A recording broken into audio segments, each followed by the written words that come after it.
여호와께서 이르시되 너는 나의 철퇴 곧 무기라. 나는 내가 나라들을 분쇄하며 내가 국가들을 멸하며 내가 말과 기마병을 분쇄하며 내가 병거와 병거대를 부수며 내가 남자와 여자를 분쇄하며 내가 노년과 유년을 분쇄하며 내가 청년과 처녀를 분쇄하며 내가 목자와 그 양떼를 분쇄하며 내가 농부와 그 명예소를 분쇄하며 내가 도백과 태소들을 분쇄하도록 하리로다. 너희 눈 앞에서 그들이 시온에서 모든 악을 행한 대로 내가 바벨론과 갈대아 모든 주민에게 갚으리라. 여호와의 말씀이니라. 여호와의 말씀이니라.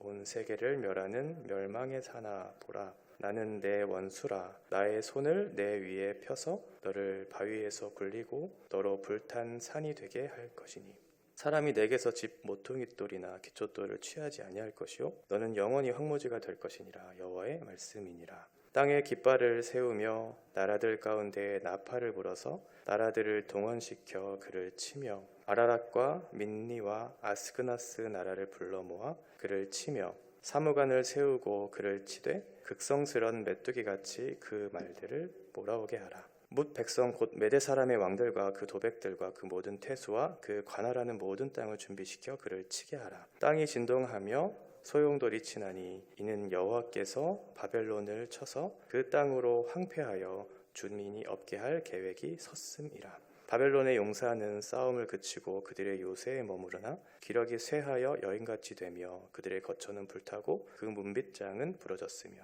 보발꾼은 보발꾼을 맞으려고 달리며 전령은 전령을 맞으려고 달려가 바벨론의 왕에게 정하기를 그 성읍 사방이 함락되었으며 모든 나루는 빼앗겼으며 갈대밭이 불탔으며 군사들이 겁에 질렸나이다 하리라. 아멘. 예레미야서를 보면서 하나님께서 예레미야 선지자를 통해서 주시는 그 말씀, 그 백성들을 얼마나 사랑하시는가를 다시 한번 좀 확인할 수 있는 내용을 우리가 계속 살펴보고 있습니다. 당신의 자녀들이 잘 살지 못할 때 하나님께서는 무관심하지 않으시고 때로는 징계를 내리시기도 하고 그들을 심판하는 도구를 통해서 그들이 바른 길로 돌아올 수 있도록 이렇게 무관심한 분이 아니시죠. 우리를 내버려두지 않으시고 인격적인 관계를 계속해서 맺으시려고 하는 그런 하나님의 어떤 우리를 향한 사랑과 자비의 마음을 우리가 살펴볼 수 있어요. 오늘 이제 이방 나라들의 마지막 심판 애굽인데요. 그동안 하나님의 심판의 도구로 사용되었던 애굽, 그렇게 하나님의 뜻을 위해서 사용되었던 그런 일도 있었지만 어제 우리가 보았던 것처럼 바벨론이라고 하는 것은 세상을 취하게 하는, 그들로 하여금 하나님을 배척하고 하나님 없이 살아가도록 하는 그런 술 취함의 도구로 사용되기도 했다는 것을 우리가 살펴볼 수 있어요. 그러니까 하나님께서 주시는 그런 도구로서의 사명들, 그것들을 온전하게 순종했으면 됐는데 그 권리를 넘어서서 그의 탐욕과 교만으로 그들의 어떤 욕심을 따라 행했던 그 결과 하나님께서 그들을 심판하시는 내용, 오늘 본문에 다시 한번 기록되고 있어요. 20절에 보면 너는 나의 철퇴 곧 무기라 이렇게 되어 있는데 20절에 나타난 너는 과연 누구일까? 지금 이 본문 안에서 24절에서 심판을 당하는 그 대상은 바벨론이라고 하는 것이 명확하게 드러나 있지만 이 바벨론은 심판하는 집행자의 역할을 누가 하는가에 대한 부분들이 명확하게 설명되어 있지는 않아요. 이 본문만 보면 우리가 알 수는 없지만 우리가 역사를 통해서 보면 바벨론이라고 하는 나라는 결국 페르시아라고 하는 나라에 의해서 멸망을 당하죠. 그래서 20절에 너라고 하는 이 존재가 칼빈을 비롯한 많은 주석자들이 페르시아가 아닐까라고 그렇게 생각을 해요. 미래의 어떤 그런 시점으로 이것을 본 거죠. 다른 사람들은 바벨론으로 보기도 하죠. 그래서 지금 20절부터 23절까지 기록된 내용들이 이제 바벨론의 과거의 행적들을 기록한 것이다. 이렇게 설명하는 사람들도 있어요. 어쨌든 이 바벨론의 심판을 지금 하나님께서 어떻게 이 부분들을 설명하시려고 하냐면 오늘 쭉 우리가 말씀을 보겠지만 이 심판이 굉장히 철저했다. 하나님의 단호한 심판이 기록되어 있다는 것을 우리가 생각해 볼 수 있어요. 나라들을 분쇄하며 국가들을 멸했다라고 그렇게 23절까지 이 분쇄라고 하는 단어가 계속해서 반복되고 있는 것을 우리가 볼 수 있죠.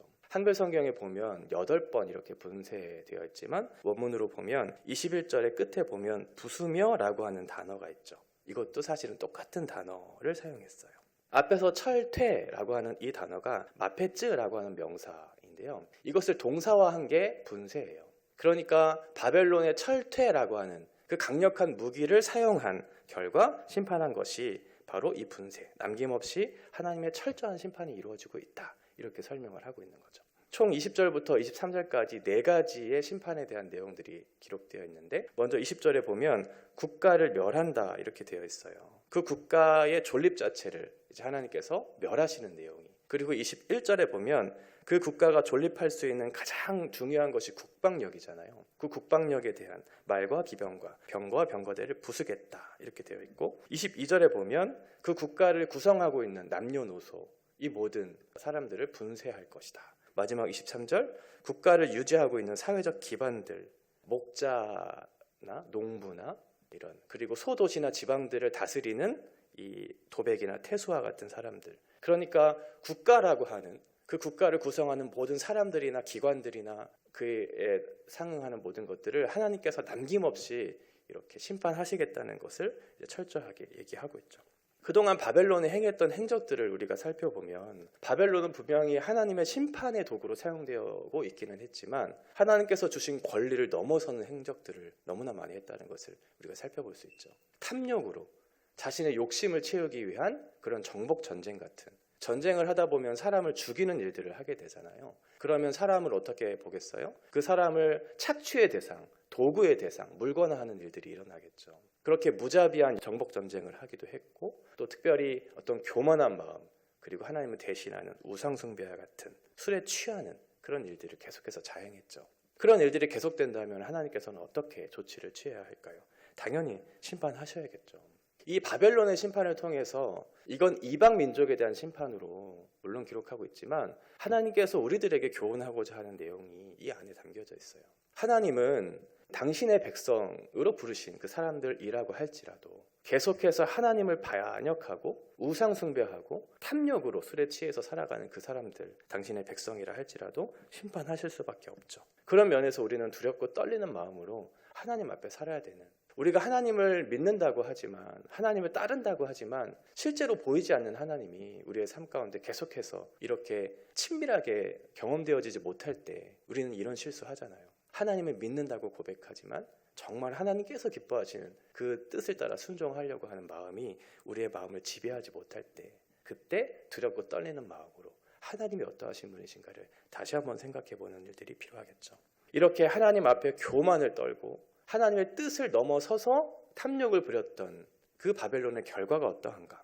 24절에 보면 너희 눈 앞에서 그들이 시온에서 모든 악을 행한 대로 너희는 포로로 끌려간 유다 백성을 얘기하겠죠. 그러니까 유다 백성의 입장에서는 지금 이런 포로 생활을 하는 것에 대한 어떤 원망도 있었을 것이고, 하나님에 대한 불평을 계속해서 쏟아낼 수 있었던, 우리가 왜 심판을 당해야 하는가 라고 하는 그런 의문점들도 가지고 있었던 사람들이었겠죠. 그런데 그 사람들이 지켜보는 가운데 그들은 바벨론을 얘기하겠죠. 바벨론을 심판하세요. 왜 바벨론을 심판하시냐면 시온에서 악을 행한 일이 있었기 때문에 그렇죠.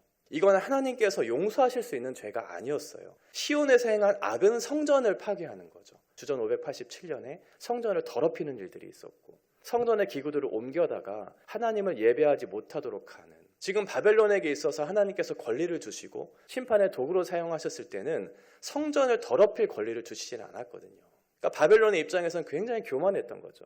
그런 자기네들이 가지고 있었던 군사력이나 경제력이 이 당시의 모든 국가들을 이렇게 다스릴 만한 강력한 힘을 가지고 있었기 때문에 마치 이 모든 것들이 자기로부터 온 힘인 것을 착각하면서 이렇게 월권을 하고 있는, 성전까지 더럽히는, 그래서 하나님께서 이 죄를 간과하지 않으시고 바벨론을 심판하시는 내용들이 나와요. 어떻게 멸망되어지는지를 25절부터 기록하고 있는데, 온 세계를 멸하는 멸망의 산아 보라.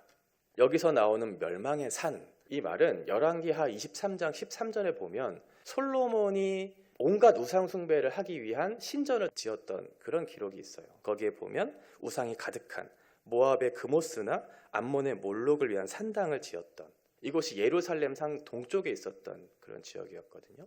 그곳에 많은 우상들을 섬기기 위한, 바벨론이 그랬다는 거죠. 바벨론 땅에 우상이 가득했어요. 그러니까 멸망의 산이라고 얘기하고 있는 거죠.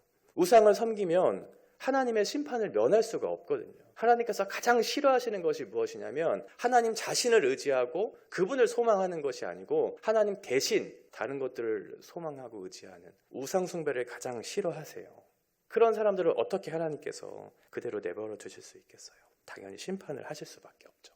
멸망의 산이라고 이렇게 기록되어 있어요. 멸망받아 마땅한 곳. 그런데 특이한 것이 산이라고 하는 단어예요. 사실 바벨론은 어떤 높은 지대에 있었던 그런 나라가 아니고 평야 지대에 있었거든요. 그런데 많은 사람들이 바벨론을 보면서 산이라고 불렀다라고 하는 거예요. 왜냐하면 그 바벨론의 성벽이 굉장히 높았거든요. 요새와 같이. 그래서 역사가들의 진술을 보면 약 60m 정도가 되었다고 해요. 그러니까 60m 정도 되는 성벽을 이렇게 쌓았으니까 외부의 침략으로부터 안전할 수 있었겠죠. 그만큼 높은 성벽을 지었던, 그래서 산처럼 높았다. 그리고 그 내부로 들어가면 이제 마차가 지나가는 길도 있었다고 해요. 무려 4마리의 말들이 끄는 마차가 양방향으로 갈 수 있을 정도로 약 15m 정도의 넓이를 가지고 있었던 거대한 성벽과 성전을 이루고 있었다. 그러니까 바벨론의 입장에서 보면 당연히 교만할 수밖에 없죠. 안전하다고 생각할 수밖에 없죠. 그런 바벨론을 하나님께서 어떻게 심판하시냐면 이제는 내가 너를 바위 위에서 굴리고 너로 불탄 산이 되게 할 것이다. 하나님의 손을 그들의 위에 펴서 높은 성벽을 자랑했던, 아무도 공격하지 못한다고 생각했던 그곳 위에 하나님의 손을 펴서 바위에서 굴리고 너로 불탄 산이 되게 할 것이다. 이 말은 더 이상 회복할 수 없는 소망을 남기지 않을 것에 대한 말씀을 주고 있는 거예요. 하나도 남김없이.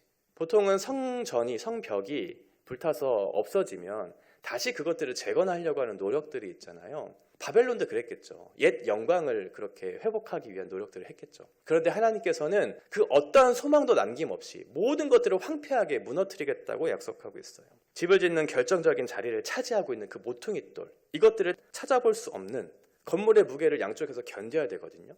그러면 굉장히 튼튼하고 좋은 돌이어야 돼요. 그런데 지금 바벨론 성벽에 있었던 그 좋은 돌들이 다 무너지고 황폐하게 없어지게 될 것이다. 기초돌, 하부 구조를 이루는 기초돌, 주춧돌이라고도 하는 그것들을 찾아볼 수 없게 될 것이다. 그러니까 한 번 이제 무너진 성벽을 재건할 수 없게 될 것에 대한 아무런 소망을 갖지 마라. 철저한 심판을 지금 하나님께서 얘기하고 있죠. 이렇게 하나님을 떠나서 하나님께서 주신 권리, 우리에게 주신 삶의 자리를 포기하는 모든 국가나 어떤 사람들, 이런 사람들에 대한 심판은 너무나 철저하다는 거예요. 우리가 생각할 때는 무자비할 정도로 철저하다는 거예요. 하나님께서 당신을 떠나는 사람들을 이렇게 심판하신다는 거죠. 어떠한 용서나 긍휼을 베풀 희망이 전혀 없을, 다시는 재건하지 못하는 영원한 심판을 당하게 될 것이라고 하는 강력한 하나님의 의지가 담겨져 있어요. 이 멸망의 모습들이 어떠한가? 라고 하는 것이 27절 이하에 나타나 있어요. 땅에 깃발을 세워요. 이거는 진영을 포위하는 거죠. 이렇게. 그리고 나라들 가운데서 나팔을 불어서 전쟁을 알리게 하고 나라들을 동원시켰다라고 하는 이 단어가 있는데, 사실 이 동원시켰다라고 하는 이 단어가 번역이 약간 잘못됐어요. 이 동원이라고 하는 것은 카도시, 우리가 알고 있는 거룩이라고 하는 단어거든요. 그러니까 이방 나라들, 지금 아라랏이나 민나나 아스그나스, 이 이방 국가들을, 이 나라들을 동원시켰다라고 하는 것은 이 나라들을 거룩하게 했다는 거거든요. 그러니까 하나님을 모르고 있는 이방 나라들을 하나님께서 쓰시겠다라고 하는 그런 의미가 내포되어 있는 거죠. 그들을 불러서 그를 치도록. 하나님께서 당신을 모르는 이방 나라들조차도 사용하셔서 당신의 뜻을 이루어 가시는 그 하나님을 지금 다시 한번 설명해 주고 있는 거죠. 그러면서 사무관을 세우고, 이건 사무관으로 표현된 이 말은 어떠한 그 집단의 우두머리, 장수, 전쟁의 어떤 장수와 같은 역할을 하는데, 아마도 이 사람이 고레스라고 우리가 추측해 볼 수 있어요. 극성스러운 메뚜기와 같이 그들을 칠 것이다. 극성스럽다라고 하는 것은 사마르라고 해서 사나운이라고 하는 뜻이거든요. 메뚜기가 지나간 자리는 아무것도 남지 않잖아요. 그만큼 강력한 어떤 심판을 행할 것이다. 용맹스러운 군사와 강력한 심판을 통해서 하나님의 뜻을 나타낼 것이다. 28절에 보면 메데인의 왕들 이렇게 되어 있는데, 사실 나라는 하나였지만 그 나라에 속한 왕들이 굉장히 많았어요.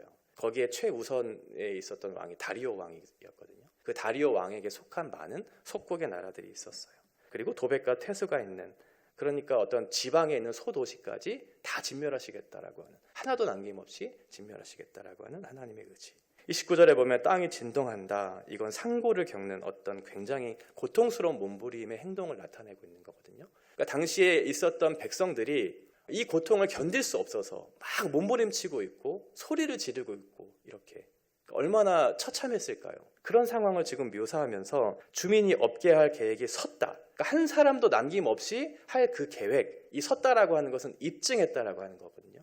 그러니까 하나님의 계획은 주민이 한 사람도 남김없는 계획, 그것을 하나님께서 입증해 주셨다라고 하는 건 한 사람도 남김없이 심판하셨다는 것을 지금 얘기하고 있는 거죠. 완전한 심판, 황폐한 땅으로 심판하시는 하나님의 그 뜻이 정확하게 이루어졌다. 너무 단호하죠, 하나님의 심판이. 그렇게 모든 사람들이 죽어가고 그 자랑했던 성벽이 무너지고 이렇게 되면 사람들이 어떻게 될까요? 30절에 보면 용사들, 당시에 바벨론이 자랑했던 강력한 용사들, 그 강력한 군사력을 이끌었던 용사들이 기력이 쇠하고 여인같이 되었다. 이건 용기를 잃어버렸다 하는 거예요. 그동안 강력한 군사를 가지고 그렇게 용감하게 했던 장수들이 다 용기를 잃고 그들의 거처도 사라지는 일들이 일어나고 있어요. 이런 심각한 전쟁의 상황을 묘사하면서 바벨론이 어떠한 상황을 맞이하게 될 것인가, 하나님의 심판이 얼마나 철저한가, 이 내용을 상기시켜주고 있죠. 그래서 31절에 보면 그 성벽 안에 있는 그곳이 굉장히 넓었다고 아까 제가 말씀을 드렸잖아요. 그래서 31절에 보면 보발꾼들이 있어요. 보발꾼들은 어떤 중요한 소식을 알리는 전령 같은 사람이거든요. 보통은 전령꾼들이 이렇게 한 사람이 쭉 달려가서 왕에게나 어떤 중요한 사람들에게 그 소식을 알리지만, 여기에 보면 보발꾼들이 계속해서 이어져 달려가고 있는, 넓었으니까요. 그 소식을 알리기에 급급한, 굉장히 다급한 그 상황을 묘사하고 있어요. 그런데 문제는 뭐냐면 그 소식을 알리기도 전에 모든 상황이 끝났다는 거예요. 그 소식을 알려서 빨리 이것을 대처하려고 왕에게 그 소식을 전하러 갔는데 상황이 끝났어요. 32절 보면 모든 나루는 빼앗겼다. 이 나루가 빼앗겼다는 것, 제가 어제 바벨론은 유프라테스 강이 이렇게 둘러싸고 있는 성읍이라고 말씀을 드렸잖아요. 그러면 그 성벽을 지나가서 다른 곳으로 가려면 그 나루를 건너야 돼요. 그 길목의 나루를 건너야 되는데 그것을 따라서 건널 수 있는 나루가 다 무너진 거죠. 빼앗긴 거죠. 그러니까 달려날 그 길이 다 막힌 거예요. 자기가 자랑했던 요새와 같은 그곳에 갇힌 거예요, 지금. 그러니까 이리도 가지 못하고 저리도 가지도 못하고. 그러면 그때 할 수 있는 것이 무엇일까요? 그 넓은 곳에서 자기가 자기의 생명을 유지하기 위해서 숨어야 되잖아요. 근데 그 자리도 없어졌어요. 왜? 황폐하게 됐으니까. 갈대밭이 불탔어요. 갈대밭은 기니까 그 안에서 숨을 수 있잖아요. 그런데 그 밭도 다 불타버렸어요. 그러니까 사람들이 다 서 있고 처참하게 이렇게 우왕좌왕하고 있는 모습들이 그대로 노출되고 있는 상황이죠. 그 사람들을 다 하나님께서 심판하시는데요. 이것이 오늘 본문의 말씀입니다. 바벨론이 왜 심판을 당했냐? 사람을 너무 무자비하게 대했어요. 사람을 물건화했어요. 도구화했어요. 정복하는 전쟁을 그렇게 했다는 거죠. 강력한 무기를 앞세워서 전쟁을 일삼으면서 주변 나라들, 수리아나 애굽이나 유다까지, 그래서 그 모든 나라들을 다 섭렵하면서 그 사람들을 도구하고 착취하면서 그 정복 전쟁을 했던 이유가 결국은 하나님의 심판을 피할 수 없었고, 성전의 파괴, 하나님과의 단절을 일으켰던 그 결과, 그리고 탐욕으로, 우상 숭배로 그렇게 교만했던 바벨론의 모습, 이건 하나님의 뜻이 아니었거든요. 하나님의 뜻을 넘어선 그 모든 것들을 행했기 때문에 결국은 바벨론이 심판을 당할 수밖에 없었다. 그런 면에서 하나님께서 주신 우리의 삶의 자리를 잘 생각하면서 살아야 되겠죠. 하나님께서 우리에게 주신 삶의 자리는 함부로 사용하면 안 돼요.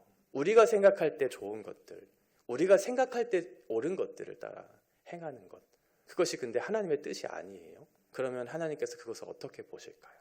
교만한 바벨론과 같이 보시겠죠. 그 탐욕을 따라 살아가는 너희들의 모습, 나를 의지하는 것이 아니고 우상 숭배하고 있는 그 삶의 모습들을 보면서 하나님은 바벨론을 심판하실 수밖에 없었어요.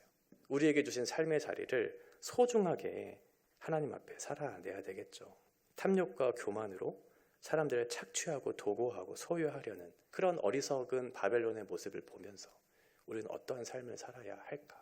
하나님께서 주신 삶의 기회들, 이것들을 소중하게 여기면서 하나님과 사람 앞에 겸손하게, 또 주신 삶을 소중하게 오늘 하루도 살아내야 되겠죠. 이것이 우리에게 무서운 심판으로 다가오지 않기를, 하나님께서 주신 삶의 자리를 기쁘게, 감사하게, 또 하나님과 동행하는 그런 삶의 자리로 우리가 살아갈 수 있도록 그렇게 하루를 주님 앞에 간절히 올려드리는 그런 복된 날 되시기를 바랍니다. 기도하겠습니다. 하나님 아버지, 참으로 두렵고 떨리는 이야기입니다. 강력한 패권 국가인 바벨론이 하나님에 의해 힘없이 무너지는 모습을 봅니다. 하나님의 뜻을 거스른 인간이 얼마나 악하고 또 교만할 수 있는지 다시 한번 생각합니다. 우리 역시 그런 존재였습니다. 하나님 없이 탐욕과 교만에 취해서 누군가를 도구화하고 착취하려는 일을 서슴지 않던 인생들이었습니다. 자비로우신 하나님 아버지, 그런 우리들을 불쌍히 여기시고 하나님의 자녀로 삼아주심을 감사합니다. 우리로 이 말씀을 교훈 삼아서 두렵고 떨림으로 하나님 앞에 서서 하나님이 주신 삶의 자리들을 깨끗한 그릇에 채워서 주님께 드리는 거룩한 삶 살 수 있도록 오늘 하루도 저희와 동행하여 주옵소서. 예수 그리스도의 이름으로 기도하옵나이다. 아멘.